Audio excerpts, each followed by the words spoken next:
Hi, and welcome to A Punk with Toys. My name is Lawrence, and today in this classic review, we're going back in time to around 1983, and we're going to take a look at the G.I. Joe, A Real American O-Ring Zap. And we know there's a lot of different things with this figure, at least the straight arm. I only have the swivel arm, where he has three different bazookas. You can see all three of them right here, courtesy of 3D Joe's.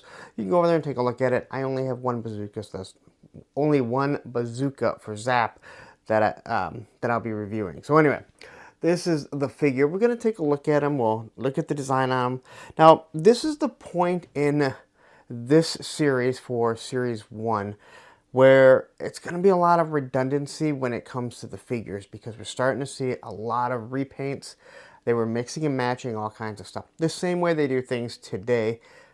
We probably didn't really notice all too much, although a lot of the faces, the fact that they just repainted some of the faces, even as a kid seemed kind of odd, but they always changed the, the hair color, the eye color, different things like that. And they never made it where like this same figure with this design would have had the same head. They were always mixing and matching. So anyway, we're going to take a look at him, take a look at his backpacks, everything that he does come with.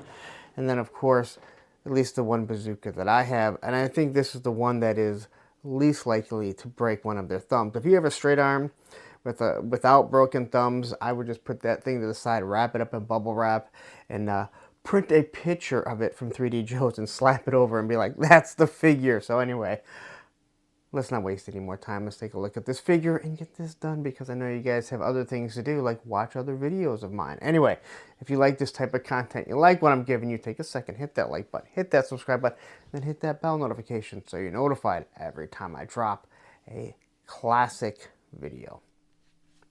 Alright, so here we have him. And no, this is not my original. I actually recently did have my original, but the back peg, he wouldn't stay together, and I had to fix the O-ring, and he was completely bored out, so he just stayed together by force, and I eventually had to just kind of jettison him and sell him, and I bought another one. So anyway, this is the bazooka that I do have. And again, there's three different ones, and like I said, you go to 3D Joe's and take a look at the other ones. So anyway, you have what is supposed to be the opening. There's no port for blast effects or anything, but this is with the missile, the projectile. I'm not sure. Maybe I'm calling it wrong, but that's what it's supposed to be. And then you have this eye scope, and I never fully understood the eye scope. I think maybe more that I look at it, maybe it's supposed to be open over here. But either way, I never understood. Now maybe there's somebody that has fired these in the military. They can kind of explain how that was supposed to work. And then just put a little bit of design. To me, when I was a kid, it always looked like it was supposed to fire this way. But in actuality, it fired out this way. Anyone else have that same feeling? And then we have his backpack here. And here we can kind of see the little missiles that he's supposed to have, which I always thought was really cool. It's the same one that is supposed to come with short fuse. So in actuality, they're trying to say that they use the same one, but again, we're kids. We don't really know any different. And then just a little bit of detail. And the backpacks were always nice. If you remember here, they always had this little angle, so you knew which way they were supposed to go. And at times, they would have them on wrong in production photos or in commercials. And sometimes it always make you wonder. I would say Armored Cobra Commander is probably the biggest one that confused some people. As for the helmet, he does have the spot for the visor if you are looking for a visor. But he didn't actually have a visor. And again, almost all these helmets were the exact same, just painted or...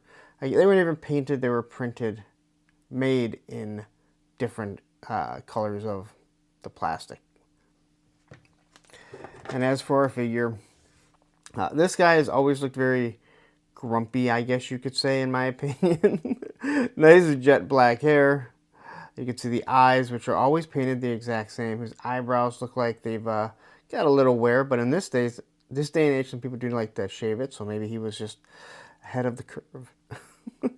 And right here, you could see how they molded it. So this is actually what's supposed to hold the backpack on. This is a huge issue with a character like Bazooka that it drives people absolutely nuts that he doesn't have that. But anyway, you can see the straps, and when you look at it more, it's like a leather strap. They're meant to look like they have a little bit more padding on it. The way that it crosses across there, just a little bit of clasps. And these are little things, again, I never noticed. The pouch is being painted just a little bit different, which what looks like would have a button right there. And then you obviously have what's more like a almost a turtleneck, but maybe just a sweatshirt style, along with the cuffs. Here we have the Hasbro symbol, which I have pointed out numerous times. I never knew that as a kid. And then having the belt loops really makes it go far. Now, I do find it funny that they didn't put any in the front, but you're not going to lose any sleep over it. Then you have one pocket in the back. There is the embossment, I guess is what it is, telling you when it was made. 83 Hasbro, made in Hong Kong. Again, a different shadow green pocket. I have a painted green pocket here. And they are different on both sides. So this one you have a pouch. This is some sort of probably communication device. The tucked in boots. And I love the fact that when you look at this here, they're made to look like they're wrinkled at the bottom. Like they have been pushed down into it. Or maybe just sitting there and that's how they're cuffed up. But again, these are like right there. Look at that. Just this little bit of detail all right here that I've never really noticed. And I know there's other people that have, and they'll probably be quick to point out that, oh, I noticed that right away. I don't care. I think most of us as kids didn't. All right. There we have, it's not, they didn't show shoelaces. So I don't know if they were supposed to be clamped together, if they were just made, or, you know, if they imagined them. And then on the side, again, it looks like clamps again. I don't believe those are pouches. Now, as for the articulation, once again, he did not have the neck that went back and forth, or up and down, just went back and forth. And they only went this far. And I'll mention it again, I absolutely love that. So you couldn't spin your figures, your heads all the way around, which I always found creepy. Perfect T-pose, which you're always going to get from any good O-ring figure. The arms always had a 180 right there. I'm sorry, 90 degree turn, not 180. No wrist swivel, which is always, I hate the fact that the new figures don't have that with the Super 7. The swivel arm battle grip, which is what changed it. The straight arm figures, I just don't like. We have the O-ring, so they could turn back and forth, and you could spin them around and give them an action feature like that. Don't worry, I have a whole bunch of O-rings if I need to fix it. And the O-ring is the rubber band right there. You have your Jean-Claude Van Damme. It doesn't really go that far, but these figures were meant to sit in vehicles. And then you have a 90 degree with the knees. Now, as for him fully kitted up, backpack, as we know, just sits right there. And then we have the helmet. Now, as far as the bazooka goes, I will reiterate this. I am a stickler when I see people pose 6-inch action figures and they don't use the trigger guard. You know, they have trigger fingers. They are meant to go around it, and if you don't put that down, it looks awful. If you are not putting the weapon underneath like this, right? It's sitting on the outside. It drives me nuts, especially if you're doing photos with it. But when it comes to these O-ring figures, if this is the best that you can get that figure in, then that's what you do. If you can't even get this bazooka or any of their original weapons in their hands, then it is fine to leave it right by them, because these things only have so much tolerance before you snap those thumbs off.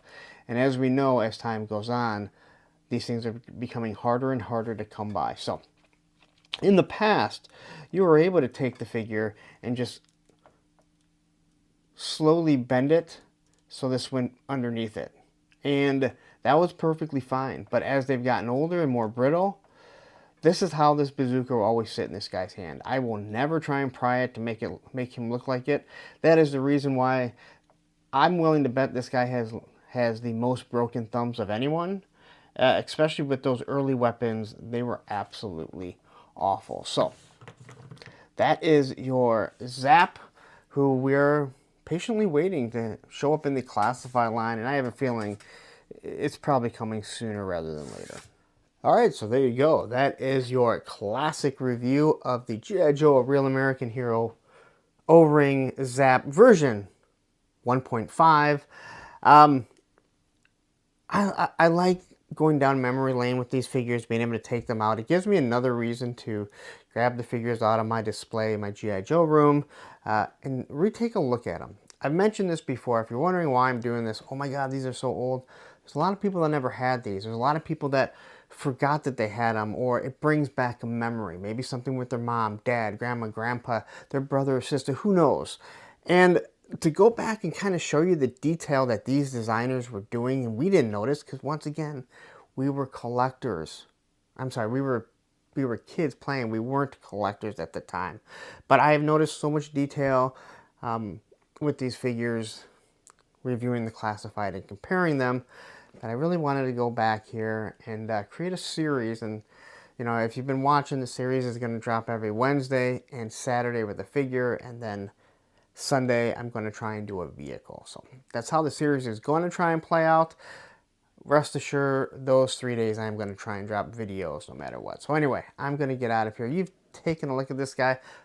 A lot of you probably had him, and I hope it brought back some good memories for you. But if you're still here, please take a second, hit that like button, hit that subscribe button, hit that bell notification so you're notified every time I drop one of these videos. Now, if you missed it, right up here is the Cobra Commander version V1, and down here will be a playlist of this whole complete G.I. Joe classic review. Take care.